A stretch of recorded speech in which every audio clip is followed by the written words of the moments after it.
This is a little bit of concern sa mga napapabalita ngayon at nakikita na rin natin sa mga ibang kapwa natin vlogger na there is a recession dito sa Canada at there is a economic problem dito nga sa Canada, no? I will oppose on that kasi marami sa mga pagpapatunay ngayon that there is no recession, no?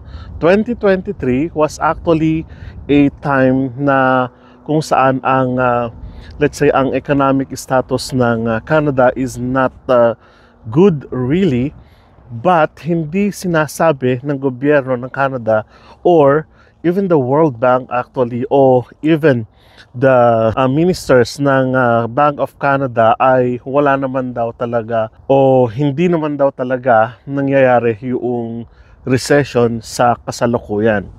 Well, what I mean is wala yung tinatawag nating statistika para masabi natin that there is a recession dito sa Canada. Ayon sa ulat ng CTV to TD Bank, sa pagtulungan syempre ng Bank of Canada, there was a significant change sa economic stability ng Canada. Pero the good thing in that is hindi naman talaga ito recession. Well, sa pagtatala nila ng gross domestic product at gross national product, the GDP and the GNP, sinasabi doon na medyo yung 2023 ay humina ng kaunti ang economy. It's because of different factors, no? Pero even 2023, wala namang naitatala na recession talaga. When we say recession talaga, the economic stability ng isang bansa ay talagang bumaba ng husto. That is what we mean by recession. Pero ang katunayan, ang 2024 ay pag-angat ng sinasabi sa GDP, kung di ako nagkakamali, or GNP, umangat siya ng 0.05 kumpara na doon sa mga nakaraang panahon ng pag-angat nito. So, ibig sabihin, when you say gross national product, ito yung ipinoproduce ng lakas paggawa at yaman tao, kalikasan, lahat-lahat na isasamate ito at pagsasama-samahin yung kakayahan ng isang bansa na mag-produce para sa taong bayan. And even the gross domestic product sa loob ng bansa, for instance, yung mag-export ng tinatawag nating mga gamot, ng ammunition, whatever, kung ano mang factory nagpo-produce ito, no? Maraming factor. Electricity, gas, lahat-lahat na. GDP, gross domestic. Ibig sabihin dito sa loob ng Canada. Therefore, na yung pagtatala nila, tumaas pa nga ngayong 2024, no? Nagkaroon lang kasi ng tinatawag nating miscalculation doon siguro sa kaisipan ng iba na mayroong tinatawag nating recession. It's because yung mahal na upa ng bahay, mahal na bilihin, yung sinasabi nila tumaas ng mga ilang porsyento, well, it's because of inflation. Inflation ay magkakaroon talaga ng mararamdaman talaga yan ng taong bayan. But it doesn't mean and not correlated sa tinatawag nating recession ng isang bansa katulad ng isang Canada. And I believe that Canada is still actually has a strong economy. Bakit po kaninyo? Because the health services, mga gawaing panglipunan katulad ng tinatawag nating ang mga basic needs ay napoprovide pa. Ibig sabihin, may pagkain pa sa table, may pagkain pa sa hapag, mayroon pang mga services at napaglilingkuran pa rin ang taong bayan. Therefore, na ang economy ng Canada sa kasalukuyan ay masasabi natin na strong pa rin. Kaya kayo na nag-a-apply at nakakarinig nito, yung naririnig nyo na wala na ang economy ng Canada, natural lang naman sa isang mamayan kung minsan na pumuna doon sa gawain ng isang gobyerno. Katulad sa Pilipinas, di ba? We are free kasi democratic country tayo. Ganon din at ganyan din po dito sa Canada, no? Sa Pilipinas, ganun din. Free sila na mag-agree or disagree sa alituntunin ng gobyerno ng Canada, no? O kaya naman sa mga panukala, whatever. Pero sa mga nag-aalangan na magpunta dito sa Canada, pero gustong magpunta dito sa Canada, First hand experience ko lang po ito. Again, ang experience ko ay hindi experience ng mga ibang Filipino o kababayan dito sa Canada. Magkakaiba po tayo ng experience, magkakaiba po tayo ng nararanasan, ano? Sa makatwid, nakakabili pa po kami ng pagkain namin.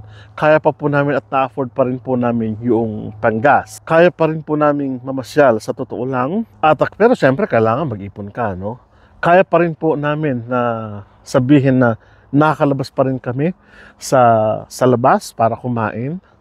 Nabibigyan pa rin po namin ng pangangailangan yung mga naiwan namin sa Pilipinas. Those are some instances na pwede nating ipagmalaki na nandito tayo sa Canada. At I can say na hindi ko alam, pero thank God na we are not living in paycheck to paycheck basis. Kasi thankfully nagkaroon ako ng bahay na marunong mag-budget sa finances namin. At alam ko, marami sa mga Filipino ang ganito rin ang nararanasan at ang pamumuhay nila ay not living really in paycheck to paycheck basis.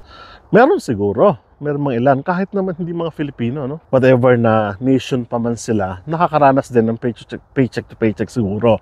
Hindi natin alam. We just don't know. Ang alam lang natin, kaya natin mamuhay pa dito sa Canada ng yung way o yung living natin ay nandun pa rin yung tinatawag nating dissenting pamumuhay. Mayroon tayong bahay na tinitirhan, kaya pa nating magbayad ng bahay, kaya pa nating bayaran yung mga arrears natin kung meron man, kaya pa rin natin lumabas, kumain sa labas, kaya pa rin nating mamasyal, kaya pa rin nating, but sabi ko nga, recession, ang sinasabi pa ng Bank of Canada, marahil yung tinatawag nating inflation, it's because of what is happening to the world right now. War. Siyempre, sinusuportahan ng Canada ang Ukraine against USSR o Russia. At maraming pang iba. No? Nakatutulong pa rin ang Canada sa iba't ibang mga programa nito, katulad ng iVision sa Pilipinas. Nagtumutulong din sila. South America and Africa ay nakakatulong pa rin sila, no? Nakapag-export pa rin ang Canada sa tinatawag nating export market, no? Kaya pa rin mag-export ng Canada ng lentils, no? Ng mantika, kaya ng Canada yan. Kaya pa rin ng Canada na mag-export ng trigo and so on and so forth. So ibig sabihin, may pinagkukunan ang Canada sa tinatawag nating gross domestic product nito at ng gross national product nito. Therefore, I can say na strong pa rin talaga ang economy ng Canada sa kasalukuyan, hindi tulad ng ipinapabalita o sinasabi ng ilan that there is recession. Kaya nga, anong implication nito sa inyo ngayon ng mga nagdanais magtrabaho o tumungo dito sa Canada na kumbaga parang wala na ang Canada, parang gano'n, no? Sa isang bansa nakakaranas talaga ng ganyan, but it doesn't mean na hihinto na ba tayo doon sa dream natin, no? Sa mga baguhan na nag-a-apply papunta dito sa Canada, Canada has a strong economy pa rin. I can say that, no? Kasi nagbabasa-basa din tayo ng mga articles, nagbabasa-basa din tayo ng mga forums about economy, about politics dito sa Canada, at mahalaga na malaman natin yung mga ilang bagay na yon, kasi ito yung kumbaga magsasabi sa atin na ito ang economy ng Canada, no? Ito ang economy sa kasalukuyang panahon na tayo ay nakikipamuhay dito sa Canada. And I am proud, actually. I am proud that I'm living here in Canada, na nasusustain niya yung pamumuhay namin dito sa Canada at yung pamumuhay, siyempre, ng aming mga mahal sa buhay na nasa Pilipinas. So, in conclusion, kung gusto niyo pang pumunta rito, nasa inyo po yan. Pero ang sinasabi ko lang ay strong pa rin ang economy ng Canada kumpara sa ibang maraming bansa, no?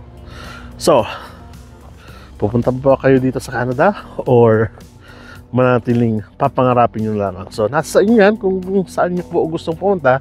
But what I'm telling is, buhay na buhay pa rin po ang Canada. Maraming salamat po at kita-kita po tayo sa mga susunod na vlog. Hanggang sa muli, paalam.